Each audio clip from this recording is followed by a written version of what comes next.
Hello and welcome, everybody. Welcome to Tech Leaders Hub. I am so happy to be joined today by Stefanie Lauria from IBM, who is a design lead over there. But way more than that, she's a designer with 15 years of experience, and she's joining me today for a very special talk about a very special topic, a topic that is very clickable right now, which is AI. So, hello, Stefanie. How are you?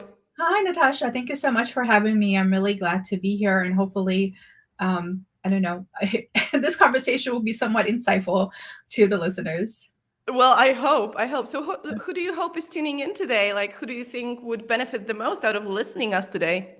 I think I think tech leaders, I think will benefit from listening a little bit about design. Well, I Um, hope it's for them because so like, yes, yeah. it's the whole point, right?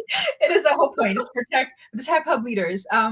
But I think anybody in this space, right, in the tech space, and there's been a lot of conversations about AI. Who and I think AI is like we've been immersed right now with it. But there is so many implications with this new technology. So I'm really glad to be talking about it, talking about design and design purposes in the world and in AI. So I'm hoping that designers who are new to design might also get something. People who are new to designing AI may also get something out of this. Okay, so you heard it from herself. Today's episode is all about design and AI. And since I didn't do hello, hello, hello, I can see that somebody else did it for us. So thank you, Kuba, for being here and being our very, very hyping up viewer. So, Stefanie, let's Mhm. get into it right away from the start with our famous question for everybody. What is your number one tip for tech leaders who are listening to us right now? Yes, I think what I'm gonna say is not a hot take. Maybe it is, but it's not new news. I hope they would have heard of this before, right? Especially coming from design. I think my really, the number one thing that I think tech leaders need to understand is for us, we need to stay humble. They all know this, right? But what does that mean in the context of design? To stay humble means that we need to know that we especially when we're talking about startup world, right? A lot of leaders might have come up from an industry they know so well, and they're like, I know I'm going to build this great wonderful product, which is great, right? It's a great way to innovate, but um, be mindful that you, at the end of the day, you're not the user, right? We're not the user. I am not the user, even though I'm designing for the user. I'm not them. And so the more that we come from that perspective, the better off we're going to be in creating really great products. And then to that end, I think like let's listen to research, right? User research and what research is telling us. And even when we think, right, in my experience, I think even when we say, okay, we are not the user, sometimes we fall prey to like, well, research is here to validate my biases. I'm like, no, that's not what research is supposed to do.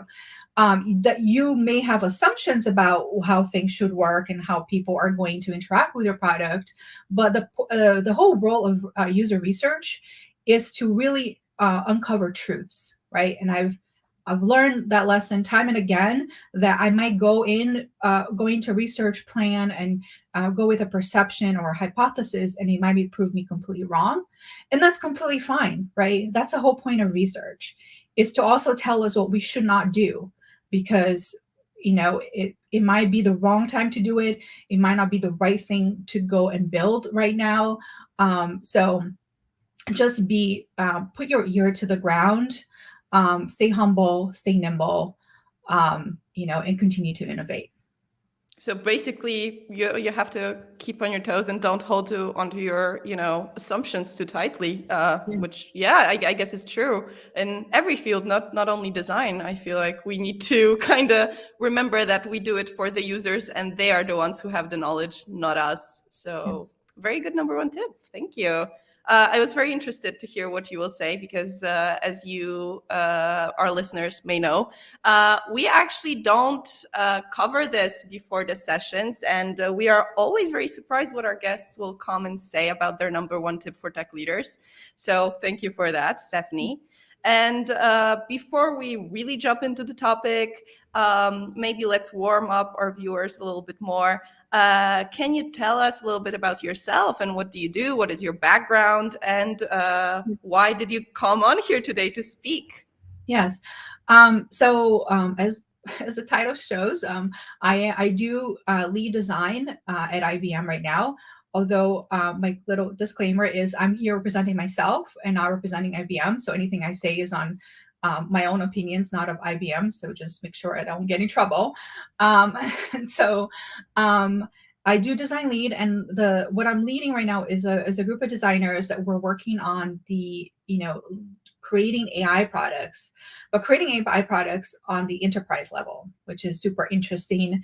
It's really hard to think about because all the things that we've known so far about AI has been on a consumer level, right? Even ChatGPT is like, how can anyone interact with it? But we're trying to help businesses leverage AI so they themselves can help their customers. So that's where I am today in 2023, right? But my career in design started really back in 2008. So why did I went to design? I was actually working in the financial sector, working in banking. If you guys heard about, Silicon Valley Bank, what happened? I was in the middle of all of that in 2008. I saw all of it happen before, and I was just like, I had a quarter life crisis, I like to call it. Well, it sounds like a thing that can induce a quarter life crisis. Yeah, very much. And I was just like, well, I don't think this is working. And so like, I wanted to figure out something that I wanted to do that was, impactful, and I could impact anyone, anywhere, in any industry. So that's why I decided I wanted to do design. And so I started, went back to 2008 to get a little bit more education. I really started to freelance and do a lot of that. And I've worked, I said 15 years about. I've worked in everything from visual design. I've done obviously research. UX is my strength, is my depth, right? In research, we have what we say a T. So we have depth and we have breadth. So my depth is in user experience design and really advocating and thinking about the user experience. But also done visual design, UI design, like I said, and even content design. I had to, write and create plenty of email campaigns in my life and design that. So that's just a very short description of where I've been. And I've been in many industries. I worked in startup and now I'm IBM.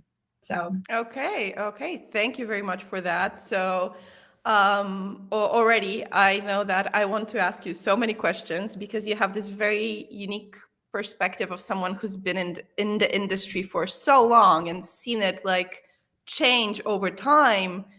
And that's what we're experiencing now, some extreme change, because let's be honest, what is happening now with AI, it is the AI revolution. We're seeing some rapid growth and rapid changes. And one of the topics we promised to cover today is defining the role of a product designer in this age of the rapid change of AI. So can you say something about that? Yeah, definitely. I think one of the things that I really advocate, especially within where I am right now, is for us to really think of us, like especially for us who are really working in software design, is that we are product designers. And there's a distinction, right? Because in a product design world, when you're really product designer, you have to be really integrated with the rest of your cross-functional team. Some people might have heard the term three in the box. That's something that it's very commonly used at IBM. So three in the box is a design lead, a tech lead, and your PM working collaboratively to improve whatever is that product you're putting onto the market. And so so design is just as important as those other two aspects of the product design. And because of that, we are in the process of at IBM, it's called a loop, but in other parts, you will know as just the design thinking process, right? We're constantly having to be understanding the users, ideating on what that solution would be, working collaborative with our development counterparts to test those solutions, and then put something out to market, and then continuously looping that process, continuously until your product goes out of market. So and there's a lot of experiences just on the use of the product, but I also think there is something for us to consider too, as we think about what is the experience of a trial. If we wanted to do a trial for a product, how easy is it for our customers to try our products? What is that experience? There's something to that too, right? That I think we also should be thinking about. And so there is this whole product life cycle where product designers are involved and need to be really continuously part of that. Now, and I say this is because in my my prior experience, I've also worked as a project designer. So, a lot, I've worked at agencies. And so a lot of the times what you do is you're working on a project. It has a limited scope of like, okay, we're going to do this and it ends in 3 months or 6 months. And then we throw it over the fence. And we're like, well, we hope it's going to be pleasant. We hope it's going to, be great for users, but we don't know. But in product design, you are in the weeds. You're in the trenches with your team, and constantly building and making that better. Okay, so can you elaborate a bit more on that difference between product and project design that you found? I think in product design, if you're doing really well, there's a lot more agility, right? When you're on the other side is more waterfall. So you are really focused on trying to deliver something under a very stressful, time frame. And a lot of the times you don't get to maybe pursue like doing maybe some user testing, right? You have to forego some of the good practices we know. But in product design, I love it because you don't have to get it right all the time, right? There is more room to get it wrong because we are constantly innovating on that product. So, it's okay. First time we didn't, the first pass, we can create an MVP. We know like, okay, this is going to be the most useful features for our users. But you know what? We can always make it better next time. There's always a next time, right? When you're working on a project, there is no next time. So if you don't get it right, the chances of getting it wrong are much higher, right? Your stakes are much higher. That sounds actually scary. That made me not want to be a project designer ever. Thank you very much. So I always say, there's designers who work on projects, and I'm not discounting the work that they do, but the reason why I love product design is because of that, right? I also believe, I'm a big believer in saying, and this could be a hot take right now, I don't believe in perfection in design, and I don't believe in pixel perfect design. A lot of designers might say that's a horrible thing to say, but but I don't believe in that, right? You have to work with your developers to understand that sometimes what we kind of create in Figma or whatever other tool you're using may not really translate to a physical computer screen. So, and it's okay. It's fine, right?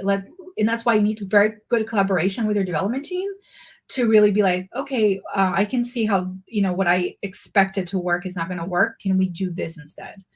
There has to be a lot of compromise. You mentioned good collaboration with the developer team, but how do you, as a designer, make sure that happens? Because I've known a lot of people who mentioned that it's very hard to work on a project cross-functional within different teams like that, because you don't understand what the other party is doing. How do you make sure that they understand and they actually collaborate with you in a way that is productive? So what I found useful for me is to involve them in the conversation of design very early on. So at IBM, we have what's called enterprise design thinking. So we do a lot of workshops. So that, for one, if you really workshop and align with your team, okay, this is the experience that we want to deliver. And there's different ways for anybody can do it, right? It's not just something that's specific here. You can apply it. If you work at a startup, you can do that with your team. have alignment about, okay, this is what the experience we want to achieve for our users. And this experience, by the way, is based on research. Because if you provide research, to your developer counterparts, be like, this is what we're listening, I think they are more open to listening to ideation suggestions. And so bringing them into the fold of design is really important. And what I found is I've liked to involve them even in my lo-fi, when I'm at the very beginning of thinking about what this experience is going to be, right? Maybe I'm just creating a user flow. It's not a UI, it's just a user flow. I just want to understand the decision points that the user might need to make and how the system is going to respond to those decision points. And so I present that I'm constantly working with them and presenting it to them. Like, this is what I'm thinking. Is this feasible? Does this make sense? Because also from a design perspective, we sometimes have these beautiful ideas of what the experience should be, but then it's not feasible to attain it because we don't have the time, we don't have the resources, right? Whatever the case may be. So I think we also need to be grounded in those facts that you have to design within constraints, whatever those constraints are. But the more that you are collaborating and engaging your development team, the better you'll be off and know what those constraints are. And so that's what I do. So I am constantly like, even if it means like doing a whiteboard session, I love doing whiteboard sessions with my developers. And like, this is what I'm thinking, and, going scribbling. There's a lot of tools now. You can still do it virtually now. Sure, it's not the best way, but at least you can kind of do, boxes and things like that to just kind of get some ideas flowing between you and them. And that will get them to buy into the process a lot more. Mm-hmm. One thing you also already mentioned was the Agile versus Waterfall approach. And I wanted to elaborate on that because I know it's a big topic for you, and wanted to ask you a little bit more about your experience with that, because in companies such as IBM, but also many others that, have such legacy, who are very big and have been very big for a longer period of time, it can be sometimes a bit of a hard thing to do a switch like that. And even like when we are right now, Agile has been around for so long, but also it kind of hasn't. It's still a big shift. So how do you find that working for you? Yeah, so I think Agile, I really advocate for Agile practices all the time. I've worked in both. I've worked in Waterfall, I've worked in Agile. Waterfall it's an unpleasant experience. Talk about a user experience. Those are actually strong words. I think we can find some people who enjoy Waterfall. I'm sure there are people who love Waterfall. I'm sure. But for me, from a it's not great. It's just a lot of friction, causes a lot of friction, right? Because you're creating a silo for yourself, right? When you do a waterfall, it's very easy to be siloed as a designer. And then, okay, I'm great. I've done, look at this. It's beautiful. Can you go implement this, developers? Where with agility, you have that a lot more back and forth, and you have a conversation and collaboration a lot more, right? And not to say again that even within my team, I think that's something that we constantly need to iterate on. And what is Agile for us? Agile also, it does require planning, right? It does require that we sit down as a team and decide, okay, this is what we're going to deliver. This is what we're going to work on this quarter or on this sprint. And this is what we want to achieve as a team, right? So I don't say it both requires planning, but I think there are also in Agile, people might dismiss that, but it's very important that you do. But the what I like about Agile is that I don't have to deliver a full package. And because of that, I have much more collaboration with my developers, and I'm delivering small pieces of that experience and constantly getting communication back and forth, getting feedback to them, be like, okay, great, we've created this part of the experience. They go ahead and build it, and then we can always give feedback. We can go ahead and test it. There's more room to do user testing in that sense too, and be iterating on the product that we are working on. And it's something that even from a design perspective, I'm pushing our team to do more of. I think there is a lot of room in my team for improvement in my cross collaboration team, right? Not just design, but how in the cross collaboration can we plan so that I don't want design to sit again and say, okay, we're done. We've washed our hands. Great. You are ready to do our designs. It doesn't, the reality is shouldn't work like that. It doesn't work like that. So, um, and So so do I you have think, any, let's say somebody is in a position where they have to or they want to switch to more agile solutions, and they kind of need to get their team on board, and that's done. Everybody wants to make the switch, but how do you actually do it? How do you suddenly start working this way in more, iteration kind of style work? I think I go back to that point. So, sit with your team, plan out. I think you have to decide, okay, what are we going to deliver? Let's say your new version is version 2.0. Great. What are we going to deliver for version 2.0? What do we want to achieve in version 2.0? What is that experience going to be like? So everybody needs to be in agreement what that's going to be like. And then we work backwards, right? I always say to design, work backwards. So that you have, like, you're trying to achieve something by, let's say, the end of the year. So 2.0 might come out in December. Great. Well, if we want to achieve all of these, how do we work back to be able to achieve that? And if you think about working with your team and planning it out, you might decide, okay, we can't achieve all these things. And then you have to have a conversation about, okay, what does the MVP really look like, right? Um, and then how do we build in the sprint methodology of, like, okay, let's do this in a sprint. Let's deliver this. Okay, can we do chunks of work in 2 weeks that we can do? Can we do that? For instance, we might want to start with generative research, understanding a little bit better about is this going to bring value to our clients? And so maybe that's the point where you want to start. So you start there, and then you start on the iteration, and work with our development team to start building something out, and then you go back and test it with clients. But all those can be in short increments, right? But my point is, you have to know and align what you're going to deliver and when you're going to deliver it, and then figure out, okay, how can we make the small steps to get to that goal? Instead of deciding, okay, we're going to deliver 2.0, and then design is going to go off in 6 months and do all of the work, and then developers do all of the work in the next 6 months, right? Can you plan that out and then work in a smaller step approach? Like, okay, we want this whole experience, but we can divide this experience in 3 parts. And the first part is we're going to deliver in the first quarter, and then the second quarter and the third quarter, so that 2.0 is done by the end of the year, if that's your goal. Okay. Yeah, well, I feel like Agile is definitely something that is the common thread in all tech companies right now. If somebody isn't working with Agile, they're probably looking to implement it, and most of us already do work in that way. Just because we find it, at least I do find it, a little bit more also easy on the mind somehow. When you don't have that pressure of a big project that has to be delivered once, but it is divided, it kind of lifts all this responsibility from your shoulders. It makes it easier.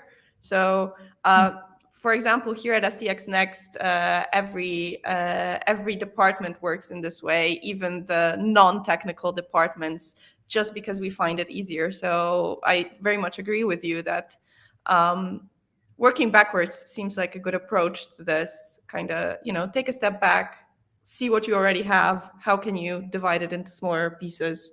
That is really nice approach. But I am kind of wondering what happens. Do you think that it happens still in tech, that people have some kind of, I don't know, scares that Agile might have some downfalls to it? Because there are a lot of talk that it's not a perfect solution. So do you have any take on that? Again, I feel that Agile is more open to collaboration, so I don't see it. Maybe some people are hesitant. I think especially if you're working with folks like that are have been working in a certain way for so many years. They're kind of so accustomed to the way they're working, then to introduce something like this, yes, could be very disruptive. But I would say, like, being in the tech industry, we are in the business of being disruptive all the time. So disruption to our workloads, should not be something that we should be scared of, if we work in this industry, right? So I would say, people need to approach this with an open mind, and maybe that this will improve how they work, and not necessarily be, just because something has worked all this time does not mean it cannot be better next time, right? So I mean, again, the only thing is that, yes, in agility, you can move really fast. Not necessarily. Sometimes you can. I've seen things move really fast. And sometimes for the sake of, like, especially if you're working in a startup fashion, you're like, oh, we got to put something out this quarter. And sometimes you're foregoing some of the principles of good design, for instance, because, well, we just got to get something out the door. I also think there's compromise there. Okay, I understand we also always have to get something out the door, but okay, we got something out the door. Can we go make sure that what we delivered is good? How do we improve it next time, right? So I think that to me that's been my experience, right? It's much more room for collaboration, for working together with a cross-functional team, and delivering. To me, it's like about what can we do that's really good for the user. We can do a lot, right? We can deliver a big thing and not be so great, or we can deliver something small and be amazing. I'd rather deliver something that's small and amazing. And yes, they might not be able to do all the things they want and all the things they need right away, but I want to deliver a really great experience and build on that. Then start to build this huge thing that might be clunky and have my problems and in this and that, because it was so big. And, we end up, like, trying to fit all these things in, and those things are not working together well. So, I don't know if that, sorry, I don't know if that. No, it does, because I was just thinking that it kind of pertains, again, go back to that, what you mentioned, the project versus product, that it is this similar thing, it's an ongoing process on one hand versus, that one-time thing that happens and then it's done. So it's definitely like the same difference here. So very much you answered the question, yes. But coming back to, like, the original topic, the AI, Yes. You've been working in the AI space for how long now? It's been, I've assumed the leadership of AI on Z for the past, it's been 6 months. Oh, so not that long. Okay. No, it's not that long. But it's been something that has been, so I also just recently finished my master's. Is something that I was really highly interested, even when I was pursuing my master's, to kind of understand what is the user experience of AI, because I think it's a very new field, and I don't think a lot has yet been done in that space. But yes, it's been fairly new to AI, and then before that, I was working within the cloud computing in IBM, and figuring how to help our enterprise clients really modernize applications. So what would you say are some challenges in the AI space right now? I think you have a pretty unique perspective on that, since you kind of just came in, but also were lurking in the door for a while. I've been like lurking in that door for a long time, because it's like, oh, I would love to be working in AI. I would love to be working in AI. I just didn't know how it would happen, but and sort of life has its path, and it takes you in the direction sometimes that you want to go, not at the time you wanted exactly. But anyhow, so I think what I've learned, right, even with going through my master's program, is that it's a very new technology. And for us, when we were working on this space at IBM, it's like, it doesn't feel new, right? Because we've been working on this for a while. There's a lot of research that has been input into AI. But I think for everybody out there who interacting with AI is still very new, right? and it's very on a very basic surface level.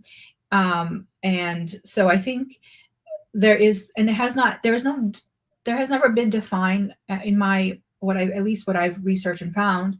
There is no good, say, book that you can go read, right? And say, okay, this is the definitive thing, how you're going to design for AI. Like, there are so many books out there how to do really good user experience. And I think a lot of it can be applicable to AI, but a lot has been applicable to, traditional computing, because traditional computer has, when you're building software, is being deterministic, or we call say deterministic. So every time a user takes an action, the feedback, whatever the interaction with the system is very predictable, right? And it will, the patterns can be repeated over and over again. When you're dealing with AI, it's deterministic. And so there's a lot of variables and a lot of variances to how what the user will do with the system and how the system responds. And so there's a lot of ambiguity. And so you have to really be open to shift your mind of how you approach design from that perspective, and learn how to think differently a little bit. So how do you kind of approach design then in this particular situation, when for the first time ever you have your input and you're not sure what the output is going to be? How do you make sure it's still a good experience then? I think we are still determining that. There's, again, I think there's a lot of fundamental work that we can do, that there are a lot of bases to what good UX design is, right? But there is some changes how we think about, like, how do we think about feedback, right? Feedback loops in AI are not necessarily the same as you would do in a GUI. And so we got to think about those interactions a little bit more. I think there's also consideration for designers to think about data science, and like the data science now is going to be a big important part. I think there is a role for design to play on the data. How is the data organized? Because the input will obviously determine the output or influence the output. And so there's also that consideration, right? Designers weren't thinking about that. When we think about design, we think about PM, we think about development, we think about AI. For really building something like an AI system, you have to also consider your data scientists and the data that's being influenced into the system, and how that data can be used, because how that data can be used can also influence the output to the user. But I think it's a very evolving field, right? I don't have definitive answers for you today of like, this is what you should do. That's the worst. And this whole episode is like, I know we can end it, I think. It's like, I can't tell you right now, this is definitely what you should do. This is definitely what you shouldn't do. I think there's a lot of room still for improvement. Guys, I swear, one day I will interview somebody who will have all the answers, and that will be end of Tech Leaders Hub. So this is my promise to everybody right now. Okay. Yeah, no, so I don't have, I can't tell you like, oh, this is what you design, how you design for AI, and this is how you design for, software in a GUI, or, even thinking about, you can even design, I say to designers, like, there's so many ways you can design. You can design a GUI, you can design a CLI, right, a command line interface. There's ways to design that too, and that's very different than thinking about a graphical user interface. So I think we just need to stay curious, stay open-minded, and be open to iterating the process. One thing I also remember from like our chat we had a bit ago is that you mentioned that when working with AI, it's not kind of the customer that you have to keep in mind. You have to keep in mind who will be working with the product. And I really enjoyed that approach, like, Yes. Put into words, because that is true. Like, it's the designer's like job to think about the people in the back end who will be working with the tool later on. Yes. And it's a very different approach, I think, for designers. It is a bit of a shift, isn't it? Yes, and especially when you're working in enterprise, right? Because when you're doing enterprise level work, it's like you're helping the people build these products for the end user, right? When you're working in the consumer side of things, you have more direct relationship with the end users. But when you're helping businesses build AI applications, it's like, okay, you have to consider all the people who are working in that system that's really going to, and also think about the implications to the end user, right? Because yes, and that's what I mean by data scientist, right? The data scientist is that person who's working behind the scenes a lot. And we need to consider what they're doing, and or maybe facilitating their experience, so that that at the end of the day, your product is delivering a good experience to your end customer. Okay. So with all of that covered, I want to ask you, you mentioned that it's a moment where kind of everything is a bit uncertain yet, and it's a kind of trial and error.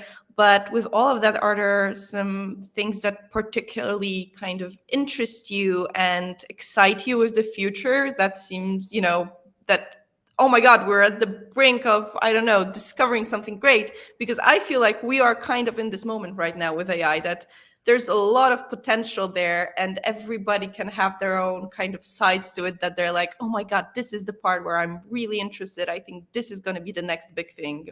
So what that would be for you? That's a really good question. I think that for me, there's so many things. It's like AI, I think we just scratched the surface, right? And even today, I was like listening to the news, and like I think Steve Wozniak was like, we need to stop AI altogether. And I'm like, and then Elon Musk got also on that bandwagon, like, let's stop, doing any AI for right now. And Wait, I was like, Elon Musk got on the bandwagon of stopping AI. yeah, Oh my exactly. God, I'm so out of the loop. Well, that was this morning. I mean, it could change tomorrow. It's Elon. We don't know. Um, Yeah, true. but the point being that, I think it's still very new, right? And can I say that AI is going to be our overlords in 10 years? I don't know that. I think it's possible, but it really depends on us, right? I think we are giving up our agency as humans if we just say, yes, they're going to be our overlords. Well, we are designing those systems. And that's why I'm so excited about being a designer in AI right now, because again, it's just the beginning, right?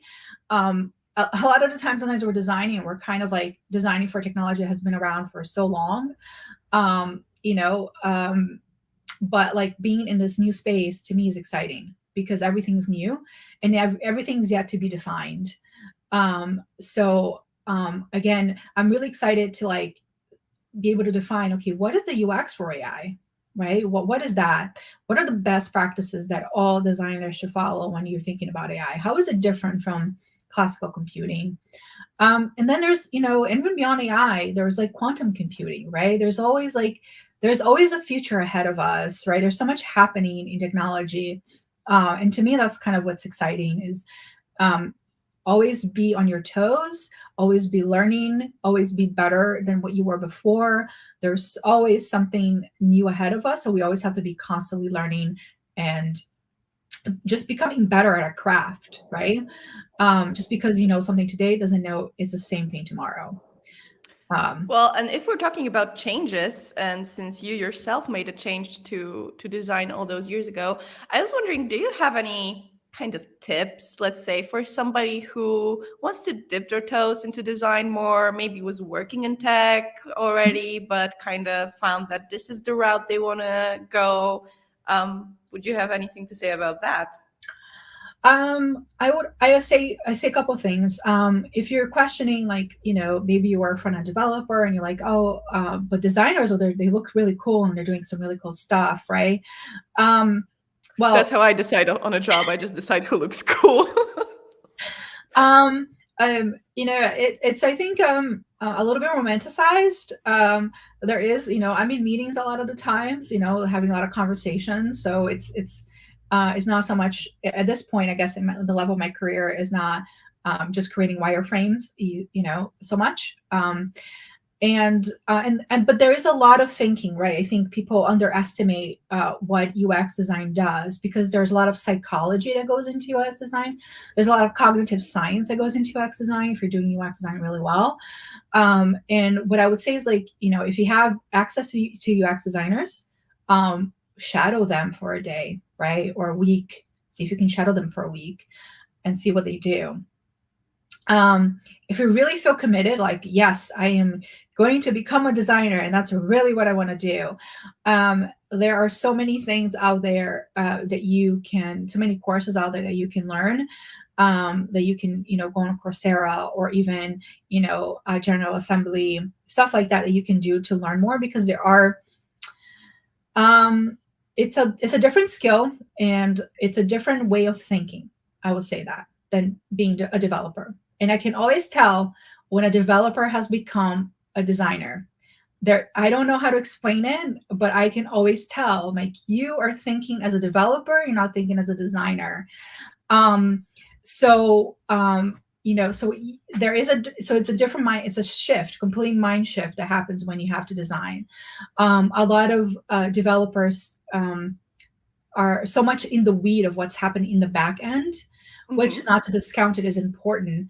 But as a designer, like, I know a little bit of code, right? I'm not a developer by no means. I know basic CSS, HTML. I have not touched code in so many years. Don't ask me if you're in a jam, a developer. I cannot help you. I will not help you in the middle of the night. I will make things worse for you. But I know enough. Sorry, that hit me close to home. Yes. I can't help you there, but I know enough to know, like, the thinking that happens, sort of like, okay, what's happening in the back end of my experience a little bit. And so, so you got to think a little bit different. You got to step out of that, like, oh, these are all the processes that are happening in the back end, and free yourself from that, and just try to think about, okay, you have to really put yourself in the user's shoes, right? When you're a designer, and really see, like, you have to step back and see, okay, if I knew nothing about my product, would I be able to accomplish the task that I'm expecting that the user will be able to do? And so, it's, I don't know how to explain it. If anybody here is a fan of Silicon Valley, watch season 2 of that show. You probably understand what I mean. It's very easy for a developer to really be within the code, like, this is how it's going to work, and the technology is perfect, and then they like lose sight of the user experience. And then, in that season particularly, he spends like 8 hours teaching one person how to use his product, and only one person now can use it. It was fantastic, and I thought that was, like, really indicative of that. So I feel like that's an advice not only for developers, but for tech leaders also, who are kind of, I found sometimes, just through reading a lot of articles and talking to many people, that it's easy to get blindsided by the technology. It's so easy to focus on it so much that you kind of forget about everything else, and that at the end you want to create something that somebody else will use and will enjoy using. Right. So it's very important to kind of keep that thinking somewhere, at least in the back of your head. But I also wanted to ask you about another thing, because you're not only a designer, you're also a team leader. So I wanted to talk a little bit more about leadership and how kind of you work as a leader for your own team, and also when you interact with those other teams. Maybe you have something a little bit more to say about that, because I feel like as a leader for designers, you kind of have to have some unique skills to be able to mitigate between two worlds. Yes. There is a lot of psychology that happens. I feel like no, I shouldn't say this. I'm like, I can be a psychology major. No, I cannot be a psychology major, but there is a lot of, like, understanding the psychology of people. How do people work, right? It's really important as a leader to, like, look at people and say, okay, how do they work best? How do they deliver their best work? You know what I mean? and understanding, okay, they can do this better, but they're not really good at this. Understanding their shortcomings is really important, not only within my only design team, but also within the cross-functional team, right? So I'm working with PMs and I'm like, okay, well, I know this person kind of like does things sort of at the last minute, right? And so like, how can I help mitigate that? Because um, I mean, I don't like working that way. That makes me really stressed out. And so how can I help them, get to our end goal a little sooner? And so sometimes is for me is as for design, right? And I say a lot to designers is there is a party going on with PM and development sometimes, and sometimes we get left out. And I'm like, you know what? I'm just going to invite myself to that party. I don't care. I'm going to crash it. I'm going to go in and I'm going to sit down and we're going to, sit there and have a conversation. A lot of it is to also prove, right, for the cross-function team, the value that design can bring. And the way we do that is make sure that in IBM, we're talking a lot about design excellence. So I really am pushing my team to drive design excellence in everything that we do, right? How can our research be excellent? How can we going to prove out value to our cross-functional team? How is what we are designing from a user experience and our user interfaces are going to really excel not only for us but for our users at the end of the day. So that's kind of how do you come about finding those shortcomings in people? Because yeah, it's easy when you know what's something that you don't kind of vibe with somebody, and you have to mitigate those differences. But how do you find those differences effectively? Let's say. I think that you do that through collaboration, and I've never been able to do that otherwise in my experience, right? I've never been able to be like, I always think it's interesting, right? You do an interview with somebody, you might spend 1 hour with them, and you think, okay, this person is going to be a good fit for our company or for our team. But I always marvel at that because like you only spend 1 hour talking to a person.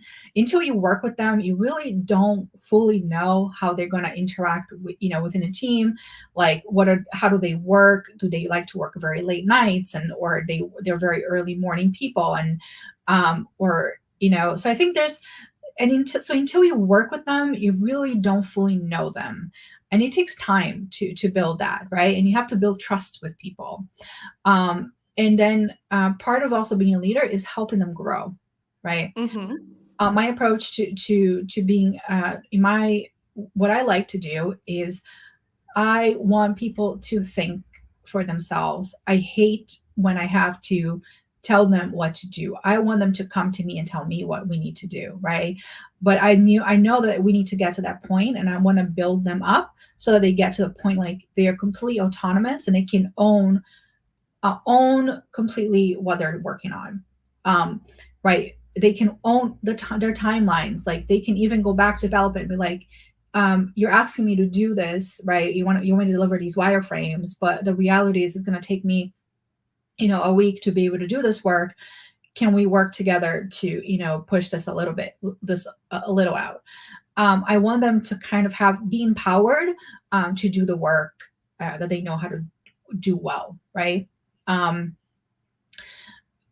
But I think you don't get to know them until you get to work with them, right? And my thing is like, okay, I've worked with this person. I've worked on a initiative, right? Let's say that we're working on a presentation together. Okay, I understand how they're going to work from now on. I can get a sense of I can read them well to be like, okay, I know moving forward how this relationship needs to shift so we're optimal and make it better. Yeah, it's definitely a lot of kind of hands-on learning when it comes to people, because let's be honest, like we can sell ourselves through talking, but it's never 100% accurate. You never really know somebody and how they work under certain circumstances until you see them under certain circumstances. Yeah. And one thing I remember you said is that it's a lot like a dance, and that really stuck with me because it is kind of this, push and pull kind of reaction where you have to figure out how to fit in with another person, but also kind of do your own thing.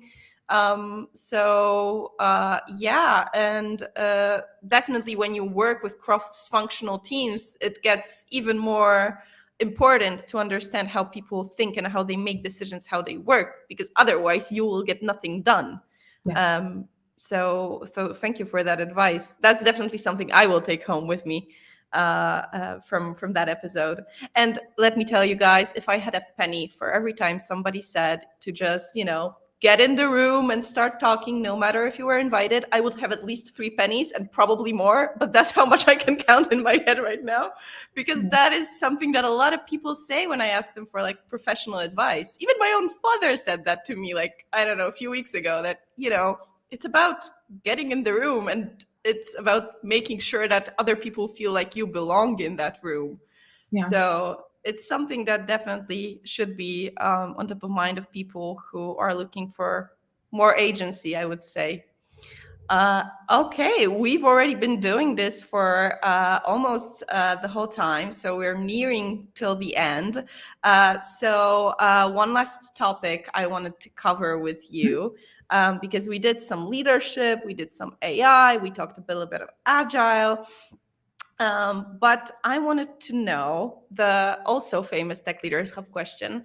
What do you think that tech leaders out there, and especially when thinking about product designers like yourself, what is something that they should start doing more? How can they understand and value work of designers more and not focus solely on, let's say, like we mentioned, the tech? How would you kind of convince people to make sure that they put that human-centered approach when doing things at the forefront of their mind?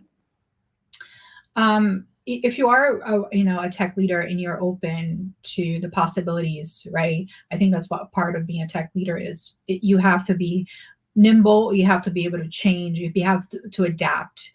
And so what I would say is, you can start with a small research initiative. What is it like? I'm sure as a tech leader you might have questions, right? Like maybe it's an adoption question, maybe you're facing adoption challenges to your product, and you're like, well, why is that happening? Well, allow your product designers to help you figure that out, right? And talking through maybe through the users, they might find that some things are not working as they intended. People have mental models about how things should work, right? And so, like, if it doesn't meet their mental models, maybe that's why they're not adopting. I think product design I'm biased. Product design brings a lot of value. We're all biased. I mean, come on. to design, right? Because at the end of the day, we can say the technology is great, it's perfect. But if the users, when they go to use it, they don't use it, then why are we here, right? Like, why are any of us are doing what we're doing? So I think that's the approach, right? And really letting research help designers also guide designers and how they create solutions, right? Because that will also tell us a lot. Yes, we know best practices, right? You can talk about just those laws of proximity, or of perception, all of that stuff that comes into play of how we can create something on a user interface. That's all good. But if the user is telling that none of this works, then none of this works. So I would say let product designers help you. Let help product designers lead you and lead you to the users, and let the users lead you forward. That is really, really nice advice. Thank you for that. So this is gonna be a wrap for today, I think, guys. Stefanie, do you have anything you want to share with our audience before we go? I don't have anything. Like I said, I'm just here on my personal. I do have a Medium. If you guys are interested in learning a little bit more design, I do share some things there. Well, I didn't know that. Well, I'm sorry. I'm very happy to know that. But I have a Medium account. If you guys want to look for me on Medium. What is it? Tell us. I need to know how to find it. Okay, sorry. should have I should have prepared that. Yes, yes, you should have. I can probably post it here. Let me just get my handle, and I will share that with you guys. But yes, you can definitely check me out. And if you want to learn, I've some of them are on a lot. One of them is on UX, on AI for UX. So you can find me through my name, through Stefanie Lauria and Medium. Let me see. Can I post this here in the chat somewhere? I think you can post it as a comment. Okay.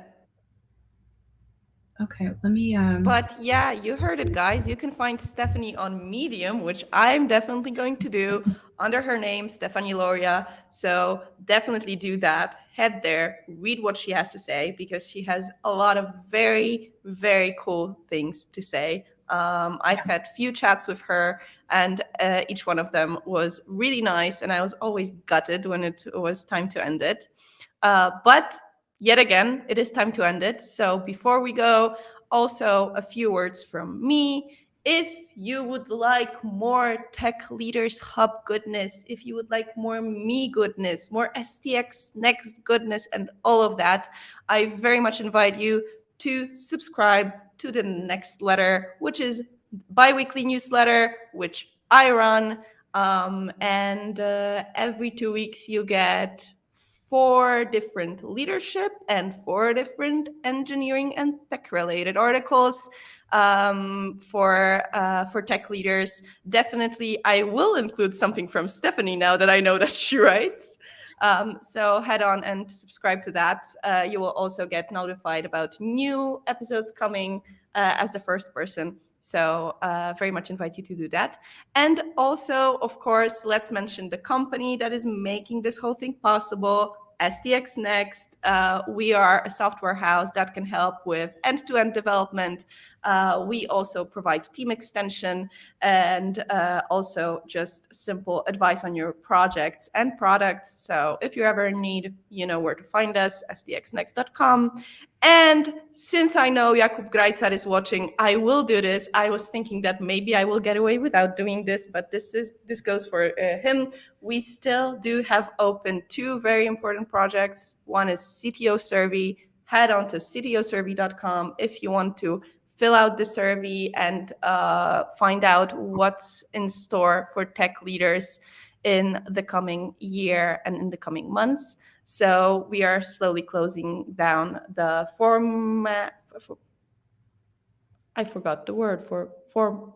Okay, I will remember that word later. And the other project we just launched was Python Tech Radar. You probably saw it on my LinkedIn or STX Next LinkedIn.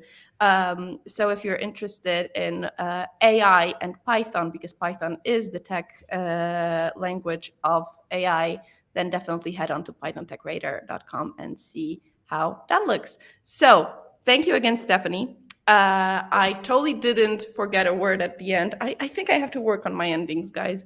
But it was really nice to talk to you. I'm very happy that you could come. I know that it's early morning for you because you're stationed in the US. So thank you even more for that.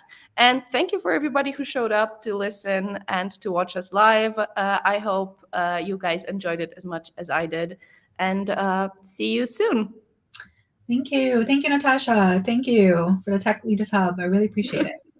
Bye. Bye.